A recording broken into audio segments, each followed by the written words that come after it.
you'll be live. Okay.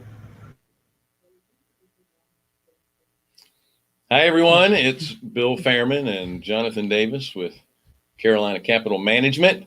Don't forget that we lend money in the Southeast, and we also have a fund where and other opportunities as well. If A lot of you want to be a opportunities. passive investor, and if you want to get into the banking side of things with your money that's, if you're smart, is not in the stock market currently. For any information about that, it's carolinahardmoney.com. If you're a borrower interested in learning about our programs, again, we lend in the Southeast, but primarily in North and South Carolina. Go to carolinahardmoney.com and click on the borrower tab. If you're interested in investing in our fund or being a one-off lender, then you want to click the investor tab. Same website, carolinahardmoney.com. Don't forget to like, share, subscribe, all that good stuff. All the good stuff, right? yeah. So we're going to have Fernando Angelucci join us in a little bit, talk about self-storage.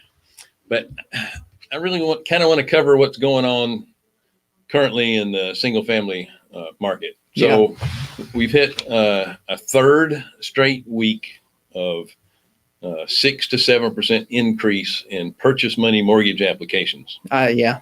And that's a big deal. People are going, well, it froze up for a little while, obviously. But if you're worried that people aren't going to be buying single family homes, as long as you have a job and you can prove that you're getting an income, people are still wanting to buy homes. So what's happened since this? A lot of people that had their homes on the market, pulled them off. Yeah. Because they didn't want somebody that could potentially infect their family traipsing through their house showing it. Well, in the face of unknown, you usually opt for caution. Completely understandable. Yeah. And at the same time, you had people that were uncertain about their own jobs. If I list my house for sale, I might not be able to qualify for the next loan. Yeah. But what that has done is it has decreased the supply of homes on the market. Yeah, there was already a shortage, and now we have decreased the supply. And we are not, unless you're seeing something different than I think most of us, the values are holding strong. And again, days on market aren't really that, increased. Speaking of market, it depends on the market you're in. Well, yeah, we're speaking of North and South Carolina. And I don't, I'm not being political here. I'm just telling it like it is right now. But if you're in a state with a Democratic governor, the restrictions are a lot tougher than it is when you're in a state with a Republican governor. Very true.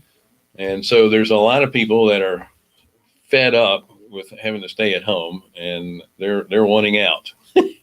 Not to mention, typically the taxes are going to be a lot higher in those states. And there are people that are buying homes, and I heard this on one of the business channels. People are buying homes sight unseen on the internet just to get out of New York. Wow.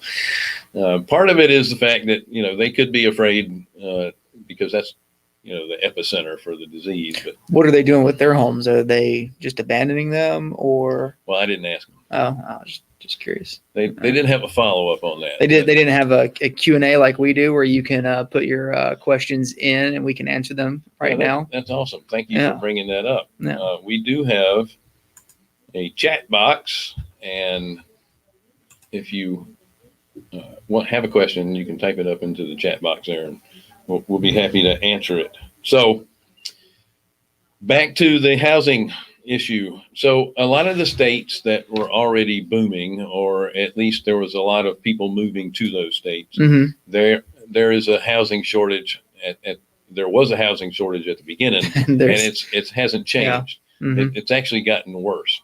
I'm seeing bidding wars on some homes because, again, there's a limited supply of homes available. Yeah. I would almost say, and I don't have the data compiled yet because we're still waiting on all of it to come in. But from what I'm seeing on a day by day, week by week basis through our fund and our lending, I think that we have more payoffs occurring per week now than we did prior to this pandemic. Oh yeah, from our side of it. Yeah, from the lenders. So that translates into retail buyers, Right. Because that's fix and flip loans that got sold on the retail market. Well, from a glass half empty guy, and that also translates into no one being late on their payments because they're paying them off. Yeah, yeah, I like to hear that part. yeah, exactly. Yeah. But if you are in the fix and flip business or you're in the wholesale business, do not fret Mm-hmm. because there's still opportunity. The thing about it is you have to approach everything with caution. Of course, you're always going to do that, but in our business, we're asking an appraiser to value the property based on what the future value is going to be. And not even the future value. It's the subject to repair future value. Yes, the forced appreciation value based on something that is going, it's going to be worth this in 6 months or 12 months based on information that is trailing. That is 6 months old. 6 to 12 months, depending on where you are. Yeah. So you're still going to have lenders that are going to be cautious and they're going to want a little bit more cushion. Yeah. But at the same time, you should approach it that way as well. You need to have cushion by having, some money in the bank. You need to make sure you're picking projects that aren't long in the tooth. So they need to be, when we, back in, 2010, 2011, there was the low hanging fruit, as we like to say, on the HUD Home Store and places like that, where you could easily grab a house off this HUD Home Store, new roof, paint the outside, carpet, and maybe some countertops, and then you were done. Yeah. And you could sell it and make a lot of money. Mm-hmm. As margins got a little bit tighter, the only way you could make money was by adding square footage. Yeah, you had to force appreciation on it. And then but that takes a lot longer. And there are so many things that can happen in that space, right? Yeah, absolutely. Markets can change on a drop of a dime, and we're all aware. And we're very, very aware of that. But in the short term, and I'm saying in the next 6 months, I don't see housing prices really going anywhere, but at least slightly up. Yeah, in our market. Yeah, I can't speak for all markets. Yeah, I would say the same. In the next 6 months, I can't foresee housing in North or South Carolina in the major metro areas going down at all. I think at worst they stay the same. Now beyond that 6 month mark, who knows?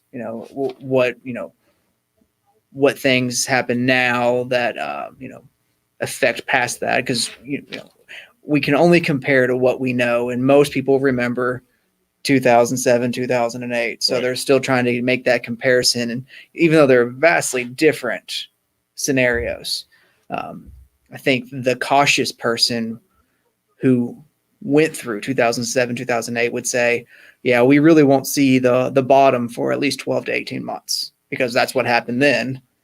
Yeah. And, it's going to depend on how quickly the economy bounces back. I think I saw another 2.4 applicants for unemployment this past week. Yeah. And then the continuing applicants was up there around 25 million. Mm-hmm. So that's kind of distressing. We do have a lot of,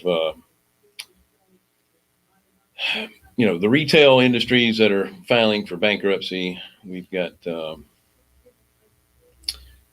hospitality that's hurting. Mm-hmm. Now, specifically in North Carolina, we do have a Democratic governor here.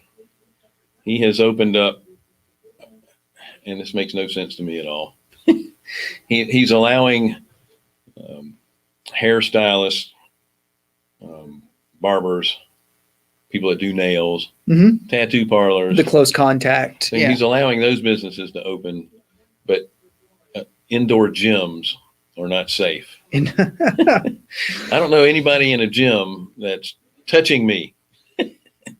Yeah. And you're cleaning the equipment after each use, and Now people are cleaning it before they get on it, and they're cleaning it when they're finished with it. Yeah. So I don't see why gyms are not safe, but getting a tattoo is. I feel like, yeah, a tattoo is a little bit closer than the gyms. And I saw Sohill put on there, investors should be buying between 60 and 65% ARVs to be safe. Yeah, I mean, we completely agree.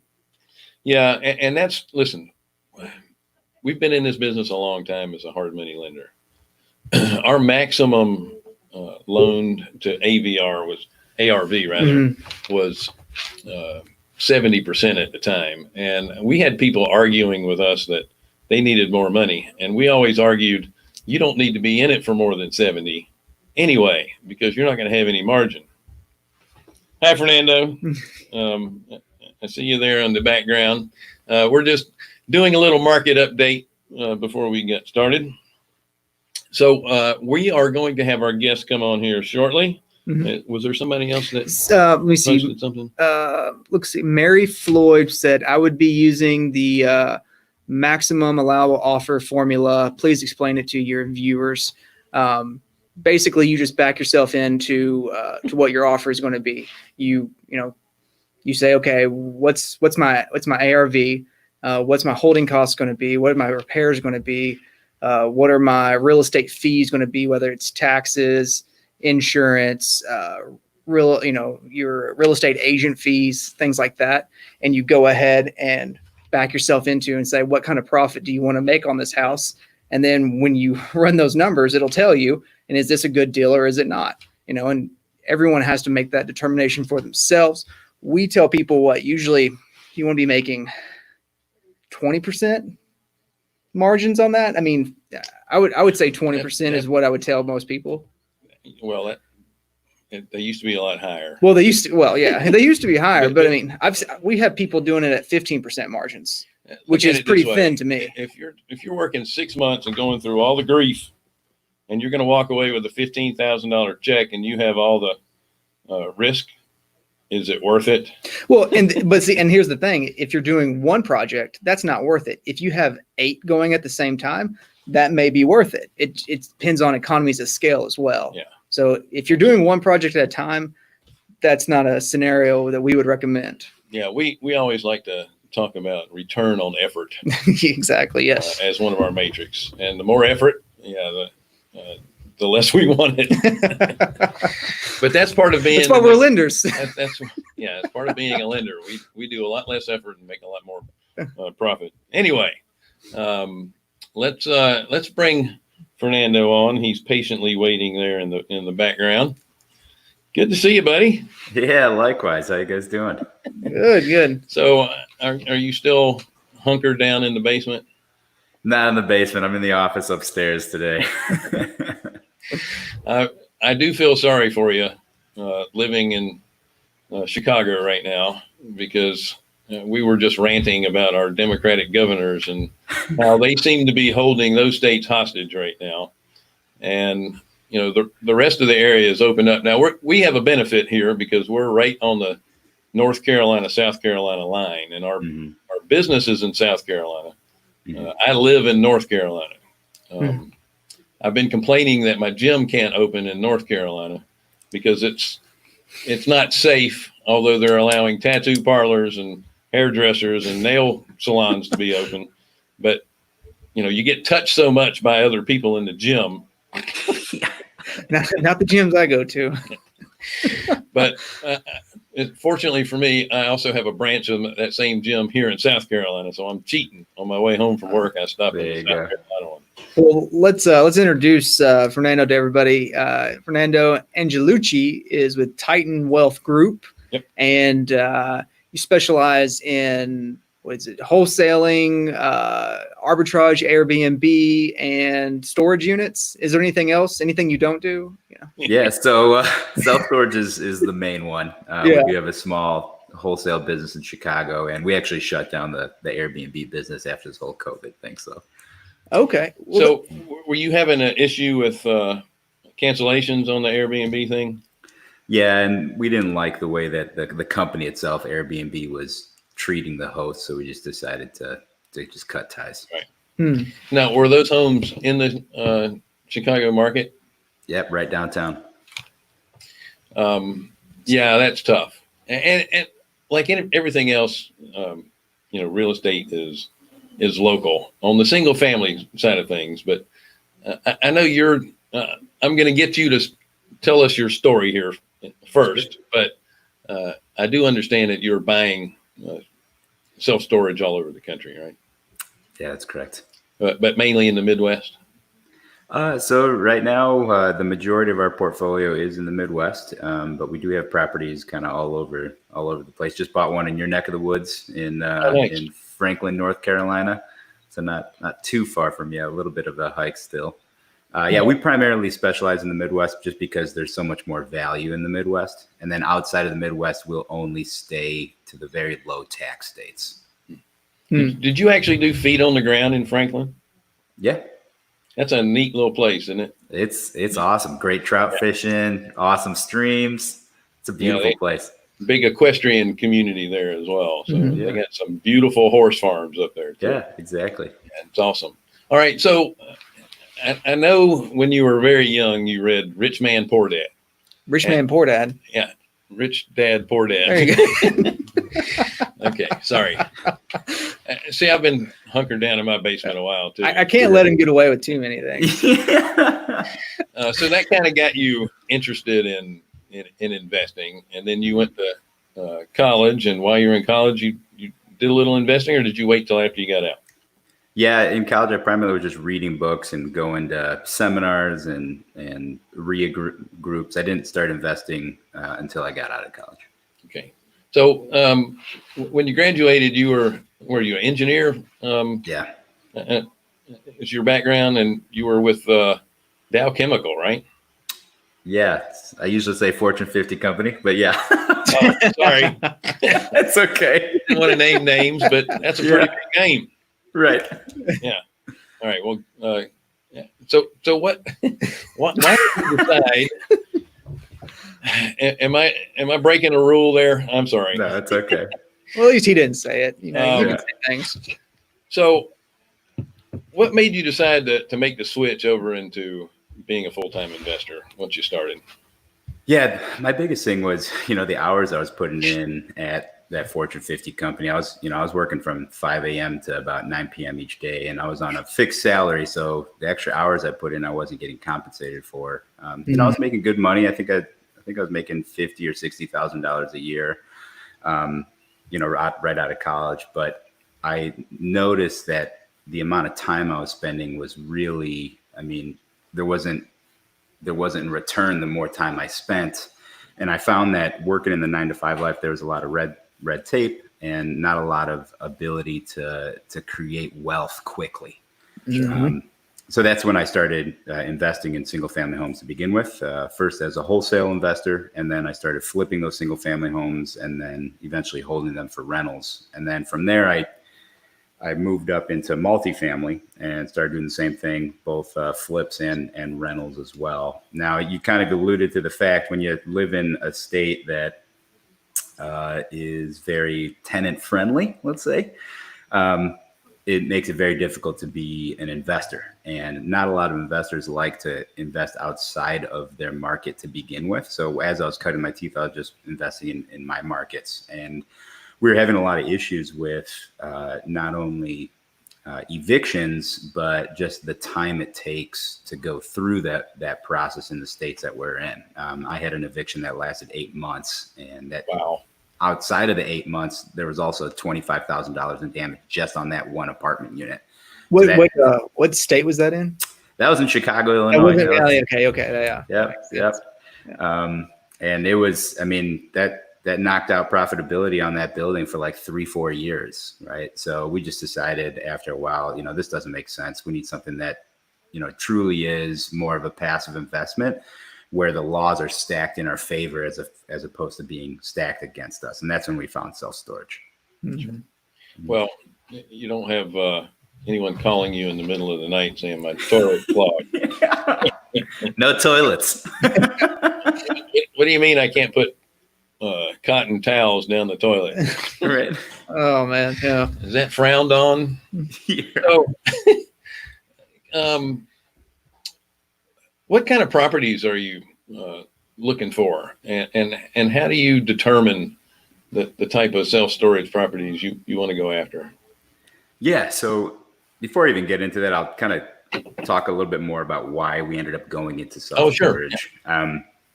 Number one, I mentioned that as opposed to having to go through evictions, we go through auctions. So when a tenant doesn't pay, we actually have a lien on their property in our storage units. And if they don't pay within 30 to 45 days, we're legally allowed to auction off those materials to satisfy our prepaid, our back to rent. Usually when that happens, the buyer of the auction will actually come and clean out the unit for us, or else he loses his security deposit. And literally the same day we have a new tenant moving in. So the turnover is less than a day, and there's basically no turnover cost. Actually, in some situations, we actually might turn a profit on the turns. Mm-hmm. The next thing is we really love, and this is now super relevant today, is the recession tolerance or recession resilience of self-storage. If you look over the last 2 recessions, self-storage has performed exceptionally well, and much, much better than the main real estate asset classes that people go into, such as multifamily, single family, industrial, office. Now, because it has, very low risk, people usually assume, okay, that means that the returns must not be that high either. And actually what we find is the exact opposite. Over the last roughly 30 years, self-storage has returned over double of what residential multifamily has returned in that same amount of time. So not only do we have decreased risk, but we also have a higher profitability on top of higher profit margins. Another thing we really like is the leverage that's offered to us by the banks has been phenomenal. 3 of the last 4 deals we closed on were actually at 100% financing.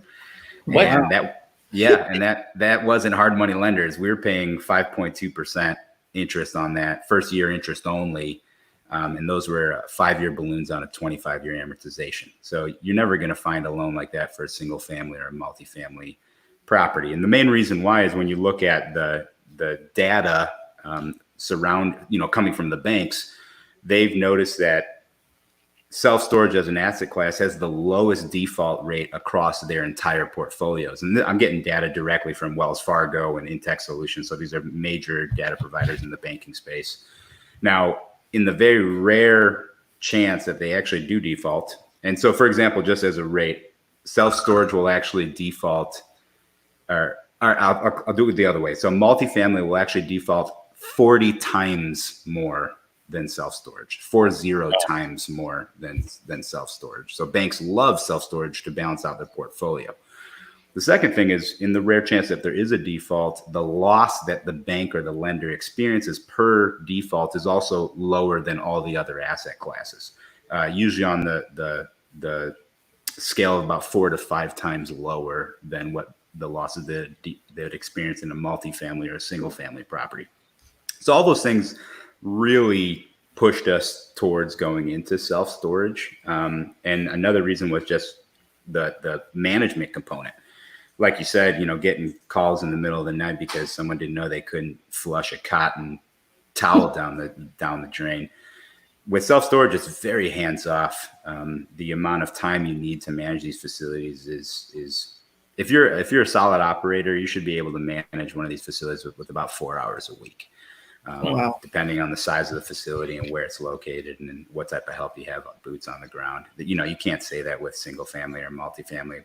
In my residential portfolio, before we decided to start selling them all, we got up to about 50 or 60 units, and we were spending probably 60 hours a week managing those. And that wasn't even a large portfolio, right? Wow.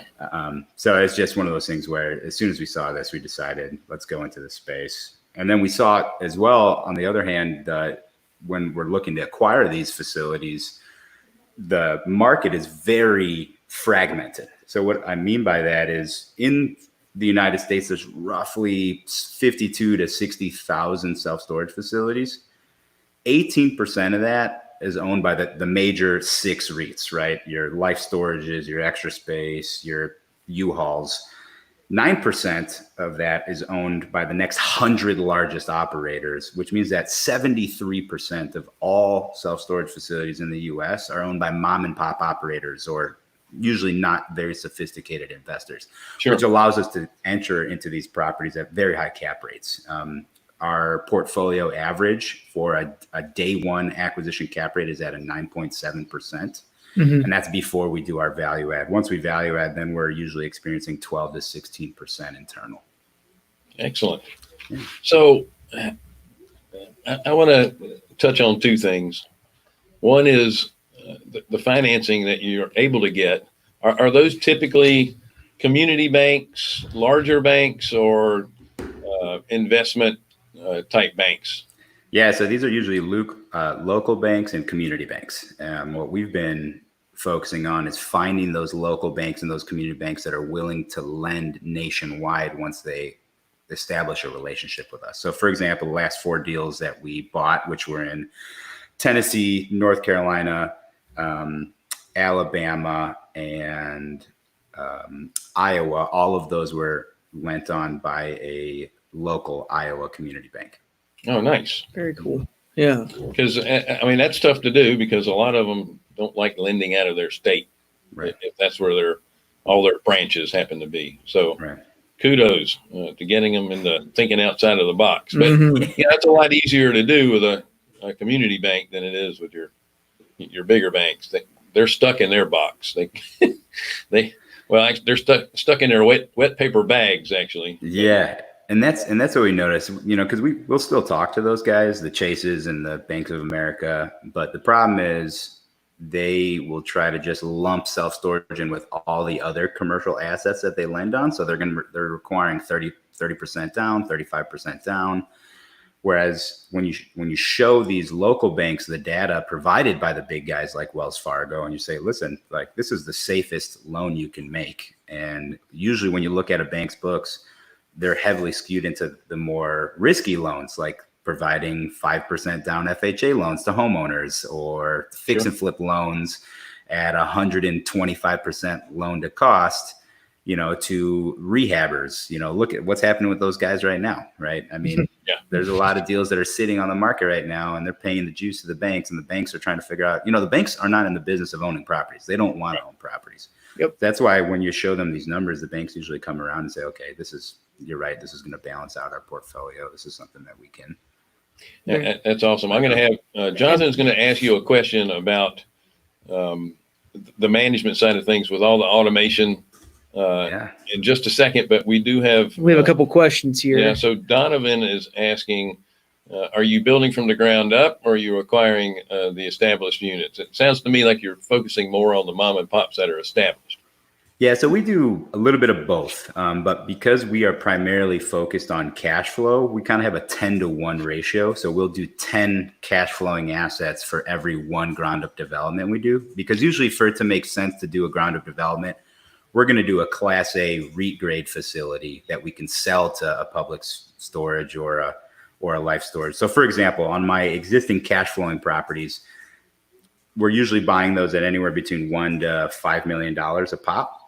The ground up developments, the lowest one that we've looked at and have started working on was a $12 million project. We have a few more in our pipeline that are in the $15 to $20 million range. So I don't want to skew a lot of risk towards the development side unless I have the cash flow coming in from existing facilities to support the debt service. Right. That makes sense. So you're basically at 10-to-1 on your percentage. Yeah, 8-to-1, 10-to-1. It usually depends on the size. Yeah. All right, cool. And I know Sohail wants to connect with you. And then he also has we'll make sure we get out all your contact information. And then Sohail wants to know what's your percentage on buying existing self storage, and I assume you mean that was the 8-to-1. Oh, okay, yeah. So do you want to talk about how to manage these properties with all the automation and stuff? I know, that's so. My question is, you have all of these facilities going on nationwide. How do you keep track of everything? How do you manage all these assets, know what's going on, keep that data coming to you so that the one in Tennessee is outperforming the one in North Carolina or whatever the deal Right. is. Kind of walk us through how do you do that? Yeah, so it first starts with the property management software. You want to make sure that you have a really robust system and that the software itself can provide some automation. So we use a product called StoreEdge. It's owned by SiteLink, which is one of the large conglomerates in the space. They also own kind of the aggregators in the space as well, called Sparefoot. That software not only allows us to have online portals where tenants can rent and buy insurance, but they can also do it from their phone. They can sign leases from their phone. Because nowadays, this is what everybody uses, right? This is how they find you. This is how they communicate with you. This is how they pay for stuff. So that takes a lot of it, a lot of the management off of what, usually when we find an existing facility that we're going to do a value add on, we'll walk into these facilities and the manager is basically using pad and pen to keep track of everything, or maybe some really old DOS based management system on a super old computer. So that alone will increase our efficiencies and allow us to increase our net operating income. Outside of the management software, then you can start looking at physical value adds you can do to add automation. So one of the things that we always love to put in is an automated entry and exit to the facility. So usually it's a little keypad that you drive up to. You put in your specific number that you're assigned, so we know when you're leaving and coming to the facility, so we can track you. And then you also need that keypad to exit, so we can timestamp how long you're at the facility. On top of that, you can put in kiosks. So they kind of look like little ATM machines. They're usually outside of the gated area. Someone can come in and they can, as long as they have an ID and a valid form of payment, it can either be cash, credit, or check. That machine will take it. You could rent your units from there. You can look and preview, certain sizes of units, and then it'll also allow us to sell auxiliary services like tenant insurance and locks and what have you. Wow. Interesting. So Yeah. So you have certain number of units that are unlocked for display purposes only, or is there like a automated lock on there that just opens when that person gets to it, or when you're viewing it?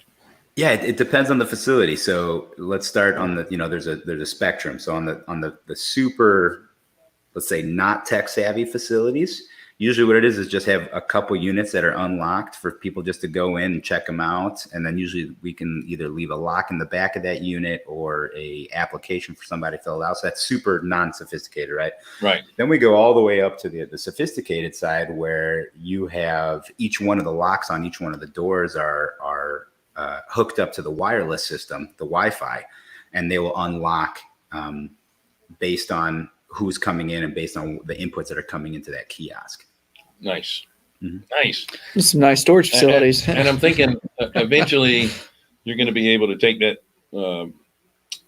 phone, use your app for your management company, and then just hold it up to the screen and it will unlock the gate for you without having to punch in a key code. Yeah. So that's already here. It's Janus and a few other companies have something called a no key system where you can unlock not only the doors leading up to the unit, but the front gate as well. And then also your actual physical unit itself is motorized and you can open it just by clicking on your phone. Nice. Yeah. So are there some value added services that you're not able to provide if you're totally automated, like, renting U-Hauls or, Penske trucks and that kind of thing? Yeah. So what we found is that the truck rental it's a lot of work, and it causes your employee cost to go up kind of substantially. So, because self-storage facilities have such low break-even occupancies, the two largest expenses are usually going to be property taxes and payroll. Right. So we always try on the front end to decrease those, both of those costs as fast as possible. So the payroll aspect, you hit the nail right on the head. We usually will, if there's any U-Haul or truck rental existing on the facility, we're just going to get rid of that, especially because the liability it brings, and you don't know, did somebody damage the truck? Can you prove that they damaged it? Am I going to have to pick up that bill? So we don't usually like to to do the truck rentals, but there's a ton of different services that can be offered without having to increase your payroll costs. And that could be, car storage, RV and boat storage, selling locks, renter's insurance, moving supplies, packaging materials, FedEx pickup and drop off, printing services, cell towers, billboard advertisements, wine storage, private mailboxes, all these things you can add without really increasing your manpower cost too much. Nice. Cool. I was thinking about if somebody does move out and they don't clean up, I mean, do you have to have, do you typically keep some sort of a manager part-time or whatever that can get out there and, or is that more of somebody like a facility maintenance person that would just be available to you, some sort of a service that's not really tied to yours, but is, subcontracted?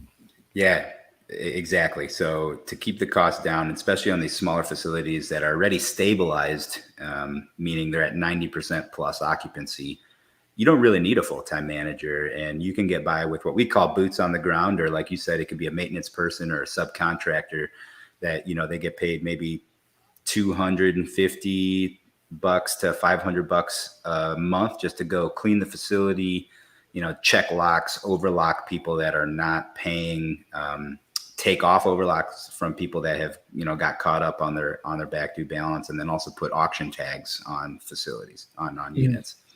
Excellent. Yeah. Well, I know you have a pretty sophisticated way of finding properties. Mm-hmm. Yeah. And you probably find some that are pretty good deals, but you have enough going on. Are you wholesaling any of this stuff?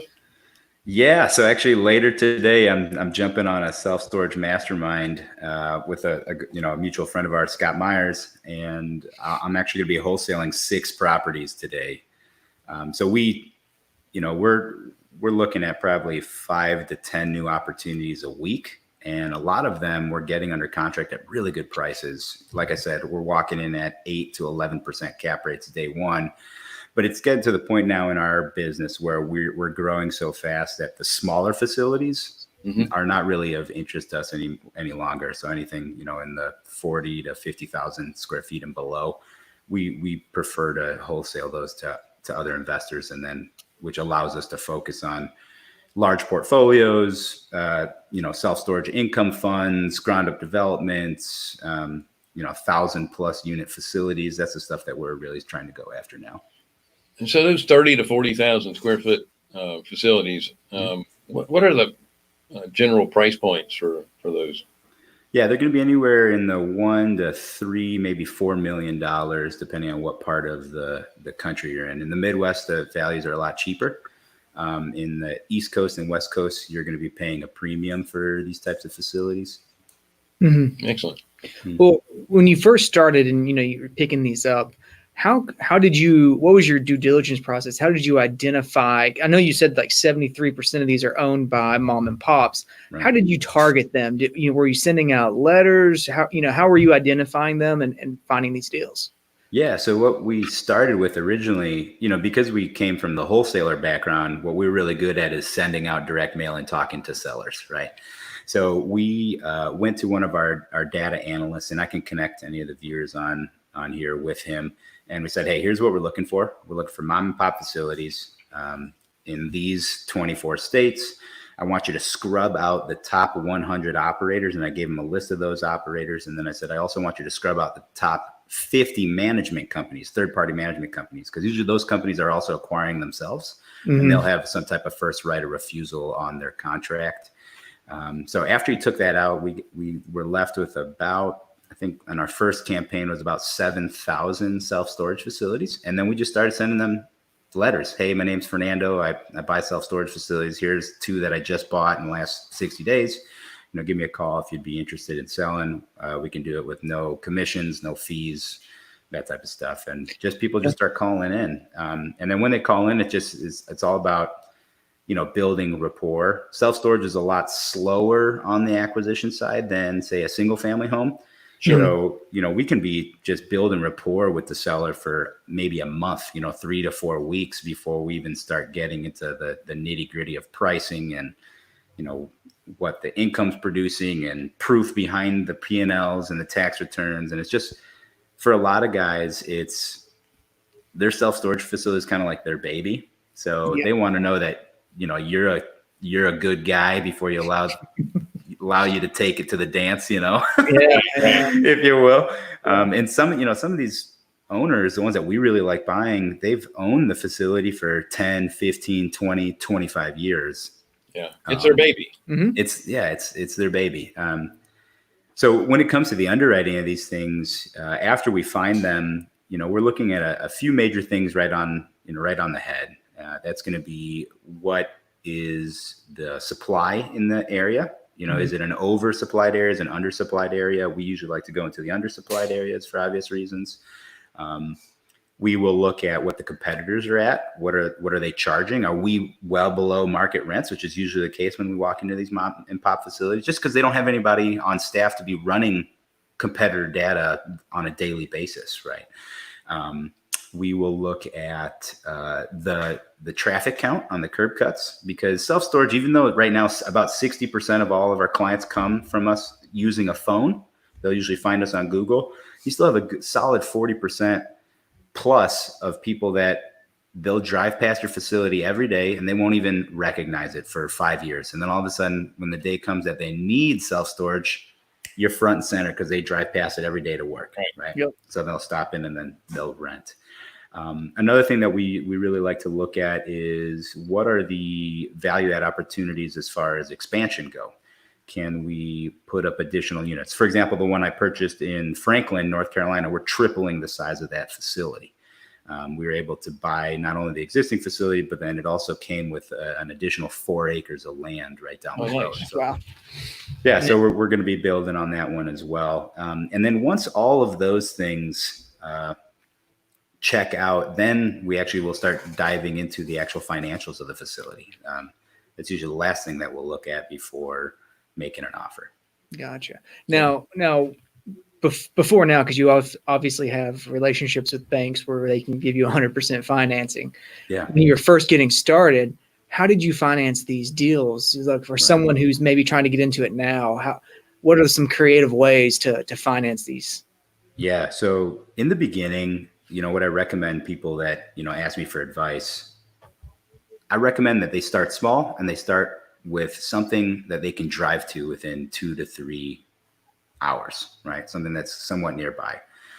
My first facility was a $950,000 facility. It was about 2-hour drive from where I live. But that's even already on the upper end of your starter facility. We just wholesaled one for $125,000 to an investor. You can get into a facility for less than a house, right? And you can usually assume, if it's going to be your first loan, the bank will require 20 to 30% down, which is typical as in a commercial loan.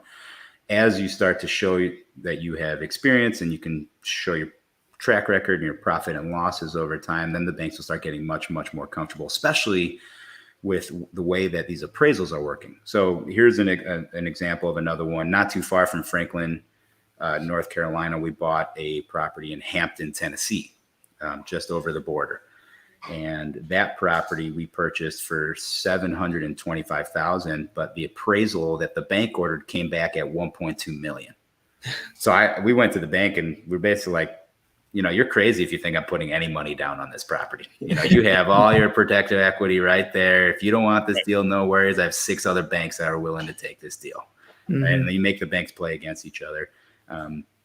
So that deal, we actually had a cash out purchase. The property, it was $725, but the purchase price, it needed about $65,000 in rehab, and our loan was written for $825. So we actually walked away from closing with a $96,000 check, $65,000 of which we put into rehab, and then the remainder we just put in our pocket.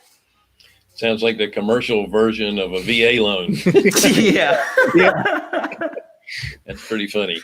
That's pretty awesome. Listen, I want to go ahead and get your contact information out there for Sure. folks and you do have a fund for accredited investors as well. So if you don't have $900,000 to buy a facility with, you have 100 and you're an accredited investor, you could do it passively, right?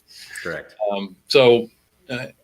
What's a good contact info for you for people to follow you? Yeah. So easiest thing is to check us out on our website, thestoragestud.com. You can also, at me at any of the social media outlets at The Storage Stud. That's Facebook, LinkedIn, Twitter, Instagram, all over there. You can also check out our investor-based website, which is titanwealthgroup.com. Excellent. Mm-hmm. I like the Storage stud.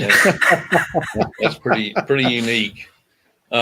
You've been gracious enough with your time today, and you're being gracious to join us in the 1 o'clock hour where we're having a panel discussion. And I don't know if you know this or not, but Scott Myers is one of the panelists. Oh, great. So listen, I appreciate you coming on. If you'll join us here in about 10 minutes or so for the next round, that'd be awesome. Absolutely.